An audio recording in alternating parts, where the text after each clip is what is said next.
Bem, hoje eu queria fazer meio que uma reflexão e análise de uma das passagens bíblicas mais famosas, que é Jesus e a mulher adúltera. Uh, Esta passagem, basicamente, eu daqui a pouco vou ler a passagem inteira. É no Evangelho de João, se não me engano, João 8, versículo 1 até 11. E pronto, fala basicamente do contexto político e religioso na altura, com os doutores da lei, os escribas e os fariseus oporem-se ao ensinamento de Jesus e Jesus a mostrar um novo caminho, que é o perdão e a reconciliação. Portanto, eu vou ler agora a passagem completa. Normalmente eu escrevo sempre aqui no caderno as passagens, mas como esta passagem é mais extensa, eu trouxe aqui a Bíblia. Portanto, como eu disse, Evangelho de São João, capítulo 8, versículo 1 até 11. Jesus foi para o Monte das Oliveiras, de madrugada voltou outra vez para o templo e todo o povo vinha ter com ele. Jesus sentou-se e pôs-se a ensinar. Então os doutores da lei e os fariseus trouxeram certa mulher apanhada em adultério. Colocaram-na no meio e disseram-lhe: Mestre, esta mulher foi apanhada a pecar em flagrante adultério. Moisés, na lei, mandou-nos matar à pedrada tais mulheres. E tu que dizes? Faziam-lhe esta pergunta para o fazerem cair numa armadilha e terem que o acusar. Mas Jesus, inclinando-se para o chão, pôs-se a escrever com o dedo na terra. Como insistissem em interrogá-lo, ergueu-se e disse-lhes: Quem de vós tivesse em pecado, atire-lhe a primeira pedra. E inclinando-se novamente para o chão, continuou a escrever na terra. Ao ouvirem isto, foram saindo um, a começar pelos mais velhos, e ficou só Jesus e a mulher que estava no meio deles. Então Jesus ergueu-se e perguntou-lhe: Mulher, onde estão eles? Ninguém te condenou? Ela respondeu: Ninguém, Senhor.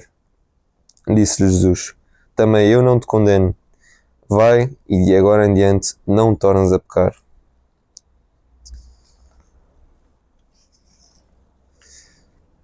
Bem, como eu já disse, esta é uma das passagens mais populares ou mais conhecidas da Bíblia. Um dos ensinamentos mais famosos de Jesus é quem não tiver pecado que atire a primeira pedra.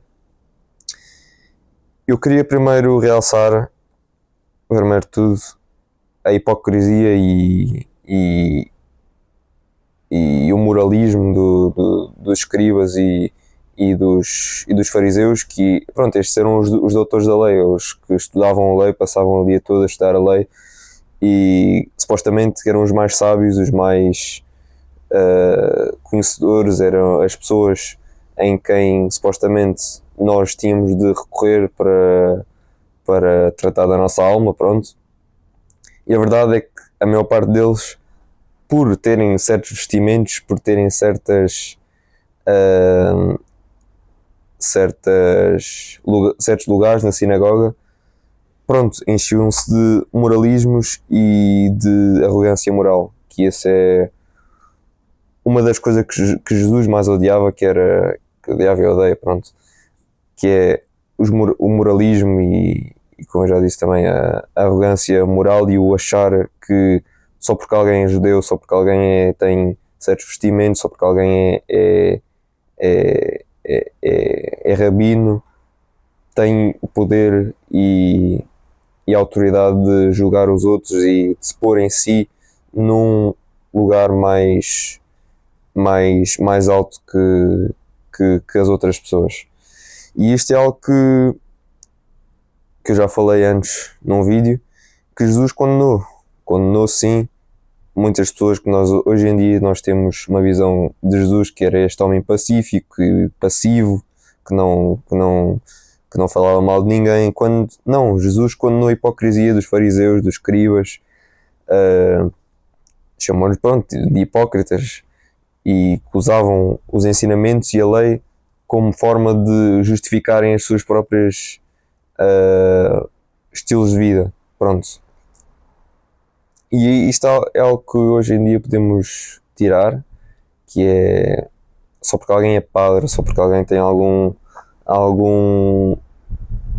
estatuto na igreja, só porque alguém nasceu numa certa família, só porque alguém passou por certas coisas, não dá autoridade de, de, de julgar os outros e não dá autoridade de achar-se melhor que os outros.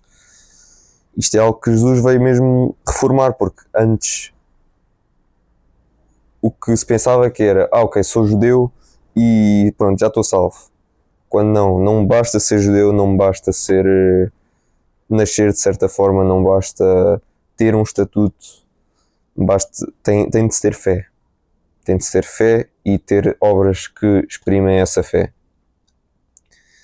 Portanto, isto é uma coisa que Jesus veio mesmo remodelar, que era praticamente, nunca se tinha ouvido na altura, que ser judeu não era suficiente para ser salvo, tinha de se ter fé. E pronto, eu queria também realçar este contraste que nós vemos nesta passagem, pronto, da hipocrisia também dos doutores da lei, que podemos interpretar como se fosse a lógica do mundo, entre aspas, e a resposta de Jesus a isso.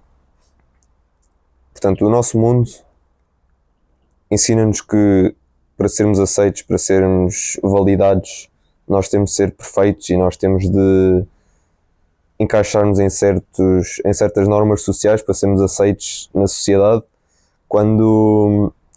E a mensagem de Jesus é: vem até mim como tu és.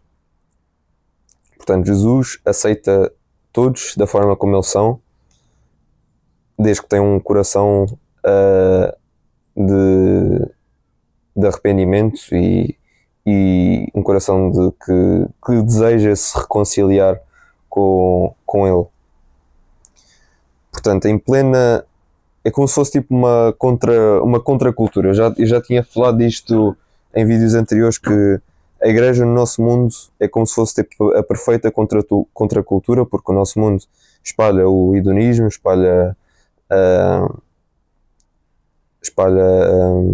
a ideia que nós temos de ser perfeitos, que nós temos de encaixar-nos, temos de ser de certa forma para sermos aceitos no mundo e para sermos pessoas dignas do respeito, quando Jesus, em contraste e em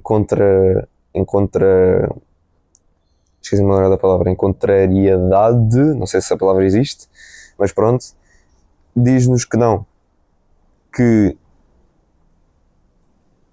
vem em mim como tu és, eu criei-te desta forma, é desta forma que eu quero que tu sejas, portanto vem em mim como tu és, que eu aceito-te e tenho um coração aberto ao Espírito Santo.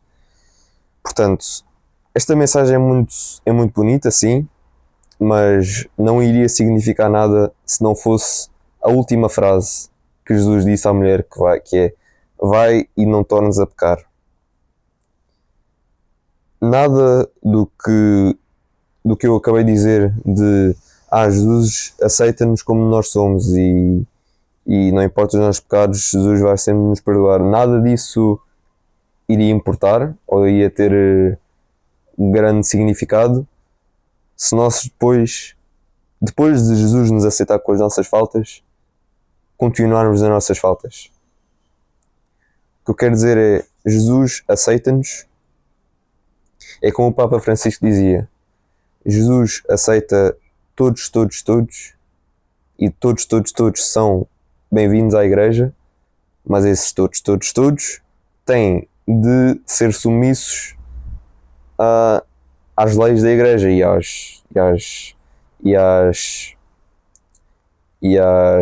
à doutrina da igreja. Eu quando fiz o crisma, eu fui falar com o cardeal Dom Américo, que é o bispo aqui de Setúbal. Eu fui crismado por ele e ele disse uma coisa bastante interessante, que eu fui lá com um amigo meu e ele perguntou-lhe o que é que Jesus quis dizer quando disse, tipo, o que é que Jesus queria dizer quando ele disse: toma a tua cruz e segue-me. E o que ele disse foi uma resposta bastante interessante, que sim, a igreja aceita todos, e o cardeal Dom Américo está sempre a repetir essa frase do Papa Francisco, mas nós não podemos nos aceitar como somos. Nós temos de sempre procurar a excelência e procurar crescer em Deus. Portanto, ele usou o exemplo de uma pessoa que esteja na igreja e que é um assassino, ou um assassino. Nós não vamos a essa pessoa dizer: ok, continua a ser assim, eu aceito como és, continua a ser assim, estás no caminho certo. Não, nós vamos dizer a verdade. Nós devemos dizer a verdade, que essa pessoa deve-se renunciar a si mesmo, renunciar aos seus prazeres, à sua luxúria pela carnagem, pelo sangue, e pronto, deve-se renunciar à pessoa que é para poder construir uma pessoa nova em Deus. É para isso que a igreja está aqui, é para ser o reino de Deus na terra e transformar vidas, não é? Aceitar as pessoas como elas são faz parte disso, mas transformar vidas é o objetivo.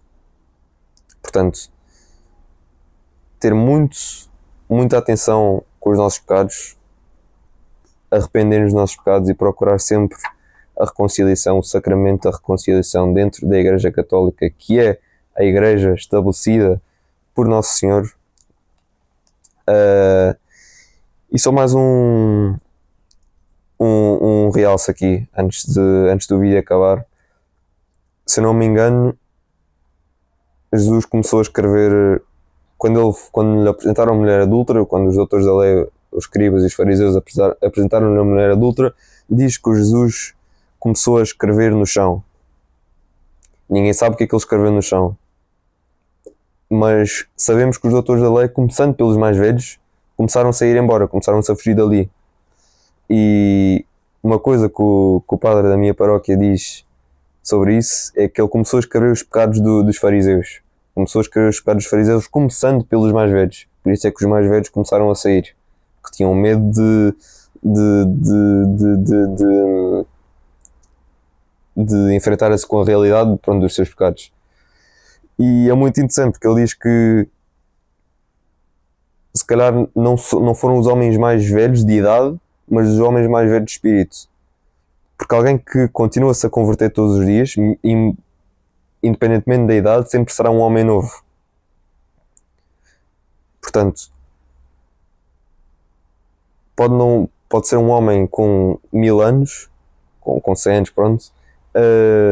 Se ele continuar-se a converter-se e a procurar a reconciliação e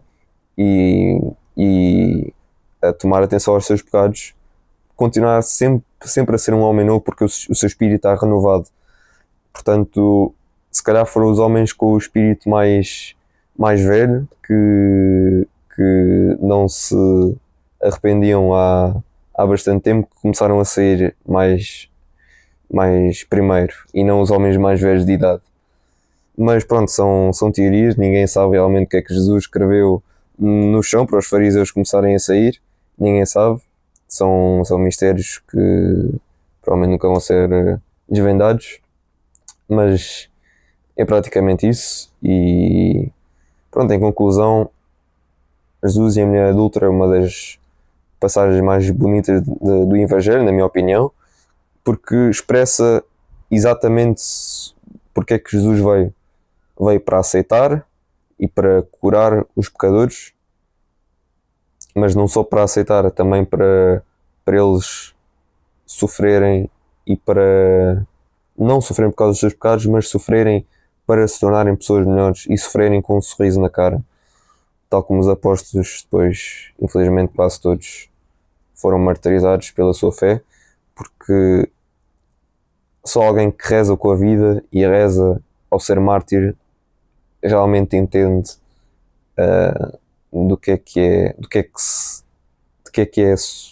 qual é que é o objetivo de Jesus ter vindo cá. Portanto, só para acabar, como sempre, acabar com uma oração, em nome do Pai, do Filho e do Espírito Santo. Amém. Pai do céu, eu agradeço por nos trazer aqui a este momento, a este dia. Peço-lhe, Senhor, que abençoe este vídeo e abençoe todas as pessoas que estão a ver este vídeo. e que possamos juntos crescer na fé e procurar sempre a reconciliação e procurar sempre a excelência em Deus, em tudo o que nós fazemos, seja em qualquer área da nossa vida, se encararmos isso com um espírito humilde e com um espírito focado em Deus, conseguimos atingir a excelência e procurar ser melhores em tudo o que nós fazemos. Portanto, peço ao Senhor que nos ajude com isso, ajude-nos a reconhecer as nossas faltas e ajude-nos a ensinar-nos a sua doutrina e ensinar-nos o que é certo e o que é errado, para que possamos evitar o pecado e fazer as coisas que lhe agradam. Acho que é basicamente isso. Glória ao Pai, ao Filho e ao Espírito Santo, como era no princípio, agora e sempre. Em nome do Pai, do Filho e do Espírito Santo. Amém. E lembra-te sempre que Deus providenciará.